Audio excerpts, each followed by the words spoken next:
شروع اللہ کے نام سے جو بڑا مہربان اور نہایت رحم کرنے والا ہے۔ کاش کہ آپ دیکھتے جب کہ گناہ گار لوگ اپنے رب تعالیٰ کے سامنے سر جھکائے ہوئے ہوں گے،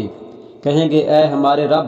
ہم نے دیکھ لیا اور سن لیا، اب تو ہمیں واپس لوٹا دے، ہم نیک اعمال کریں گے، ہم کو یقین آ گیا، اور اگر ہم چاہتے تو ہر شخص کو ہدایت نصیب فرما دیتے، لیکن میری یہ بات بالکل حق ہو چکی ہے کہ میں ضرور جہنم کو انسانوں اور جنوں سے بھر دوں گا۔ اب تم اپنے اس دن کی ملاقات کے فراموش کر دینے کا مزہ چکھو، ہم نے بھی تمہیں بھلا دیا، اور اپنے کیے ہوئے اعمال کی شامت سے ابدی عذاب کا مزہ چکھو۔ اس دن ان کے چہرے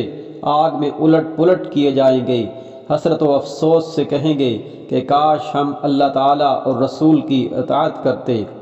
اور کہیں گے اے ہمارے رب، ہم نے اپنے سرداروں اور اپنے بڑوں کی مانی جنہوں نے ہمیں راہ راست سے بھٹکا دیا۔ پروردگار تو انہیں دگنا عذاب دے اور ان پر بہت بڑی لعنت نازل فرما۔